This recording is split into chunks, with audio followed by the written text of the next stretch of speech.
कहाँ गए थे रे? कहाँ गए तुम्हारे? झारखंड है? झारखंड निकालो। खराब निकाल है? वीडियो बनाइए देखिए सर, बैठ जाते हैं उसके नीचे में रखते जाना वहाँ पे।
बहुत है सर।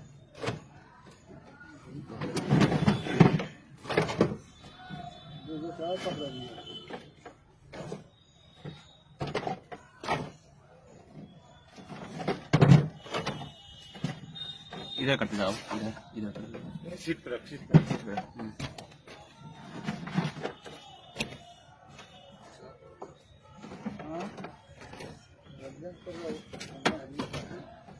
रंजन पर हरी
काबिल नहीं दिया उसका से जी उसको काबिल नहीं दिया है नहीं हो गया उधर है नहीं अभी आप लोग उधर जाइए अभी आप लोग उधर जाइए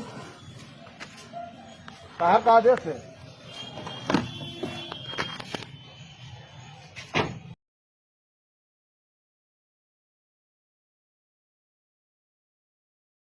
ओवरऑल जैसा हम जानते हैं कि किन्नौर जो ज़िला है उसकी टोपोग्राफी काफ़ी स्टीप है, फ्रेजाइल भी है।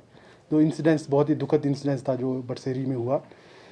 मौके पर जो राहत और बचाव कार्य जो हमारे डीसी साहब और एसपी साहब किन्नौर ने काफ़ी किया, लेकिन 9 लोग एक्सपायर हुए हैं, 2 इंजर्ड भी थे। ओवरऑल अभी जो अपडेट हमने डीसी किन्नौर से ली है उसके तहत ये पता चला रोड खोलने की यानी कोशिश की जा रही है।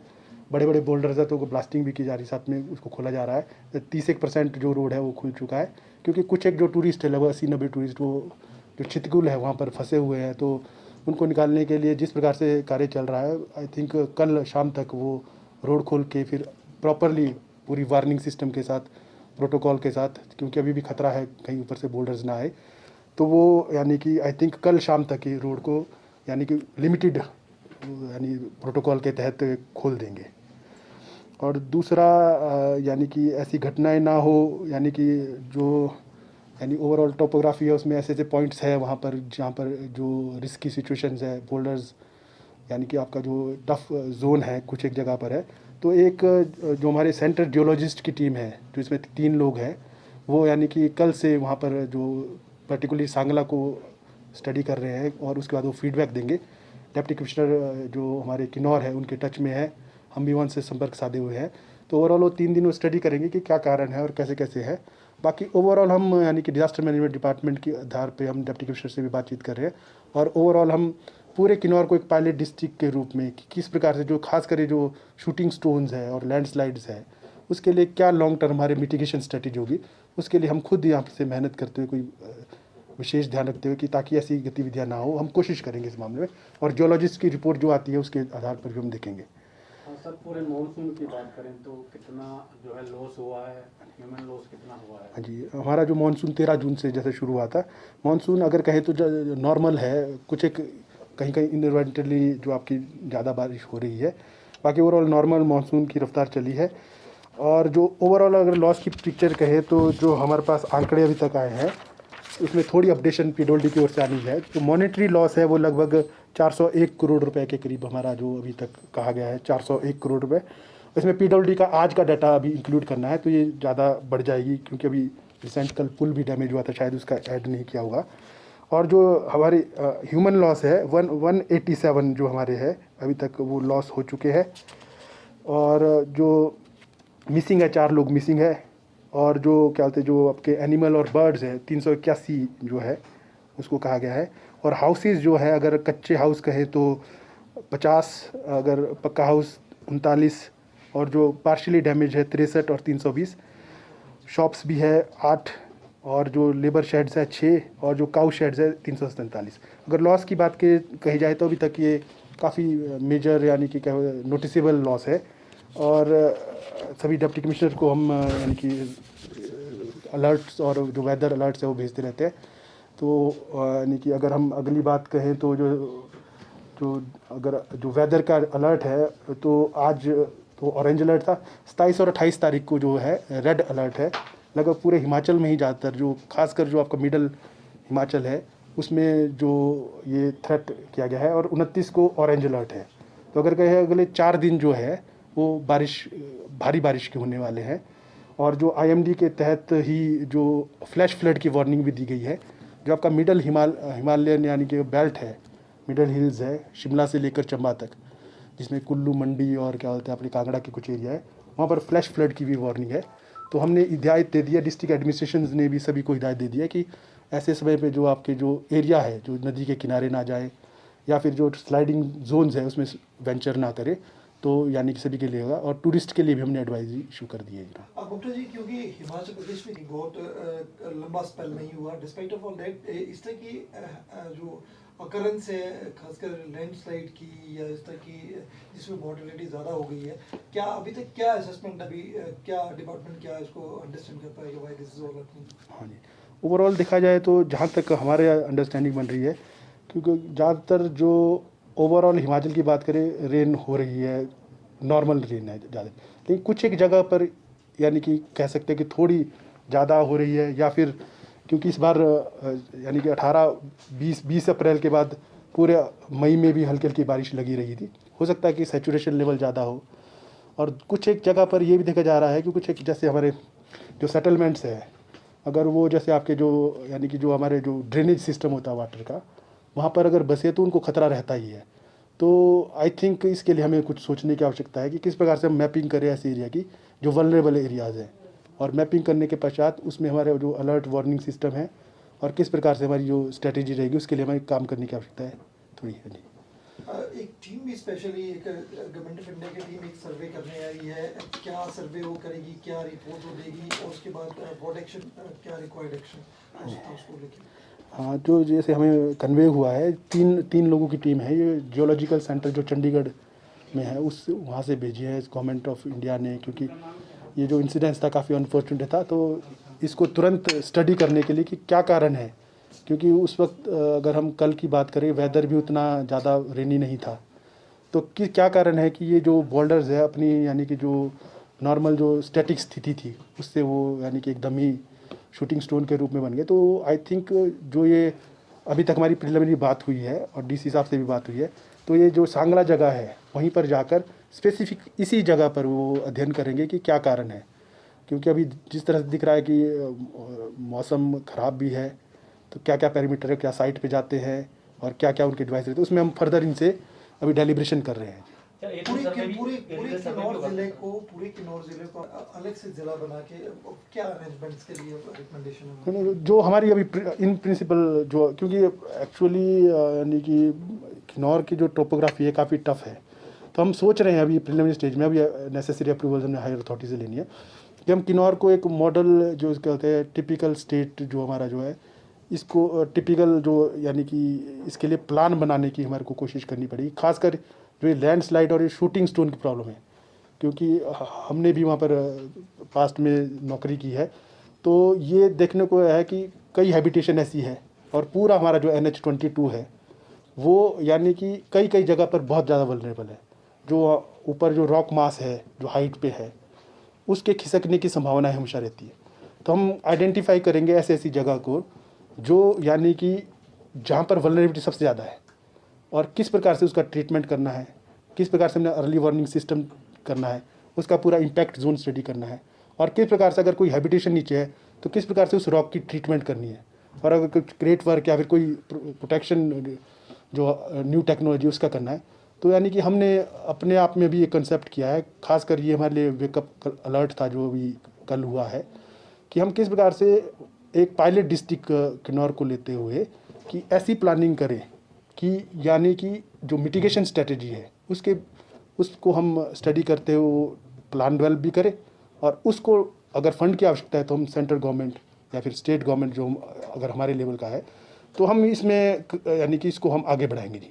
ये हम यानी प्रतिबद्ध है इसमें। सर क्या इसमें एरियल सर्वे करने का भी ऐसा कोई? हाँ जी ये करेंगे जनाब, क्योंकि एक्चुअली जो रॉक मास है वो चोटियों की टॉप पे ही ज़्यादातर है। वहीं से जैसे कल आप वीडियो देखेंगे, जब वो एकदम जो आपका स्लोप में बहते हैं तो बहुत ही यानी ज़्यादा यानी कि गति पकड़ लेते हैं। तो हमारे को जो सर्वे करना पड़ेगा वो ज़्यादातर एरियली करना पड़ेगा, क्योंकि ज़्यादातर कनेक्टिविटी भी किन्नौर में ज़्यादातर है नहीं है, जो खासकर हाई हिल्स है।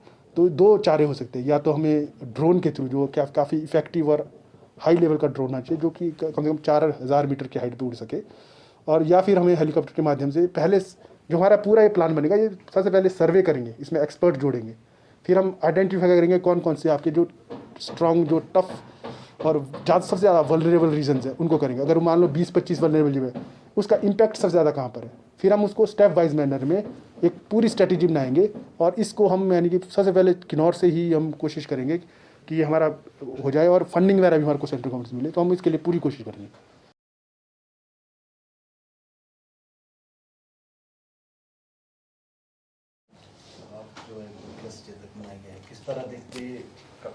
धन्यवाद जी, सबका बहुत धन्यवाद। इससे पहले आपका नाम कैबिनेट मंत्री के लिए भी चला था, तो उस टाइम की जो निराशा थी कहीं ना कहीं हाईकमान ने इसको पूरा करने के लिए हो सकता है जो कमी थी उसको पूरा किया हो। मैं हाईकमान का बहुत धन्यवाद करता हूँ, जिनके आशीर्वाद से आज मुझे ये पद मिला है। और मैं उनको आश्वासन दिलाता हूँ कि बड़ी निष्ठावान तरीके से, मेहनत से जो भी मुझे कार्य दिया है, कार्यभार संभाला, उसको पूरा करूँगा मैं। क्षेत्र के लोगों के लिए आप क्या रहेगा, क्या योगदान देते आप? वैसे तो मेरे विधानसभा क्षेत्र में तो काफ़ी काम चले हुए, 623 को 3 साल में 623 करोड़ के काम जो है वो हो चुके हैं और कई योजनाएं आ रही है। ऐसी दिक्कत नहीं है, अभी तक धन की कोई कमी नहीं है और विकास हो रहा है, निरंतर विकास हो रहा है। तो ऐसा कोई है नहीं कि लोगों को कोई समस्या हो। अभिगम जी, आपका नाम कैबिनेट के लिए पहले था और यहाँ तक कि शपथ पत्र भी आपको दे दिया गया था उस वक्त, लेकिन वो चीज़ें पीछे छूट गई और अब एक नई जिम्मेदारी के साथ आप जो है आपको ताजपोशी आपकी हुई है, कैसे आगे बढ़ेंगे? चलो, ये तो ऊपर कमेटियाँ होती हैं, बड़े लोग बैठे होते हैं हमारे, वो फैसला करते हैं किसको कहाँ पर नियुक्त करना है, किसको कहाँ पर लगाना है। आज मुझे जिम्मेदारी दी है तो मैं इसको बेखूबी से निभाऊंगा और जिन्होंने मुझे दी है ऊपर शीश देते हुए उनको भी मैं आश्वासन दिलाता हूँ कि अपनी जिम्मेवारी से पीछे नहीं हटूँगा और अच्छी तरह से अपने कार्य को मैं निभाऊंगा। मॉनसून सेशन बिल्कुल नज़दीक है और ऐसे में आपकी भूमिका भी बढ़ जाती है, क्या कहना चाहेंगे? और कांग्रेस लगातार कह रही है कि कोविड काल जो रहा उसमें पूरी मिसमैनेजमेंट रही है, आरोप प्रत्यारोप का दौर चलेगा, तो कैसे उसको आप काउंटर करेंगे? कोई मिसमैनेजमेंट हुई नहीं, मिसमैनेजमेंट है, परंतु अब उनका भी काम है, कुछ ऑपोजिशन का काम है बोलना, अब उनको रोक नहीं सकते, उनका अधिकार है। परंतु मेरे विधानसभा क्षेत्र में तो ऐसा हुआ नहीं है और जहाँ पर कोविड-19 के केंद्र नहीं थे वहाँ पे स्थापित किया उन्होंने, हर एक फैसिलिटी दी वहाँ पर हमने अपने विधानसभा क्षेत्र में। गैस कंसंट्रेटर दिए मैंने खुद खरीद के, पीपी किट्स दी हैं, टीएसए प्लांट लगा दिया है, जनरेटर, मतलब सब जो भी कमी थी वो मैंने 40 बेडेड का कोविड सेंटर बना दिया विधानसभा क्षेत्र चौड़ी में। तो ऐसी कोई नहीं है कि किसी को मेरे विधानसभा क्षेत्र में ऐसी मुश्किल आई। तो और मैं ये बताना चाहता हूँ कि हिमाचल प्रदेश में ऐसा कोई ज़्यादा मुश्किल नहीं आई किसी को कोविड-19 में, किसी को बेचारे को इतना दिक्कत का सामना। हाँ, जो बेचारा जिसकी आई है उसने तो जाना है, उसको तो कोई नहीं रोक सकता। सर, अभी सरकार के पास भी और पार्टी के पास भी बड़ी चुनौती है उपचुनाव, और उसके बाद 2022 का लक्ष्य लेकर भी चल रहेंगे मिशन रिपीट। क्या ये चीज़ें संभव हो पाएंगी और आपको लगता है कि उपचुनाव में वही बहुमत आएगा, जो वही वोट परसेंटेज बनेगी जो पहले थी? निसंदेह सरकार अच्छा काम कर रही है, मोदी जी अच्छा काम कर रही है, माननीय मुख्यमंत्री अच्छा काम कर रहे हैं और लोगों का बहुमत साथ है। जहाँ भी हम जाते हैं तो हजूम जो है वो बढ़ रहा है और मेरे विधानसभा क्षेत्र में काफ़ी कांग्रेस के लोग जो हैं वो अपनी पार्टी को छोड़कर भारतीय जनता पार्टी से सम्मिलित हो गए, जिससे मैं अनुमान लगाता हूँ कि पहले से अच्छा जो है हमें ज़्यादा बहुमत मिलेगा। सर, मुख्य सचेतक बनाने के बाद क्या आप मानते हैं कि वो भरपाई हो पाएगी चंबा की अगर संतुलन के हिसाब से? ऐसे हैं, जितने ज़्यादा लोग सक्रिय होंगे अपने क्षेत्र में, चंबा जिला चंबा में, जितने लोगों को ज़्यादा दायित्व दिया जाएगा उतनी सक्रियता बढ़ेगी और लोगों के काम होंगे। मेरा तो ऐसा मानना है। सर, जो बरागटा जी के पास पहले कार्यभार था तो उनके पास जो जिम्मेदारियां थी, क्या उन्हीं जिम्मेदारियों को आपके पास दिया जा रहा है? जिस तरह से जनमंच का कार्यक्रम था, उसके स्टेट कोऑर्डिनेटर थे, उस हिसाब से आप आगे काम करें?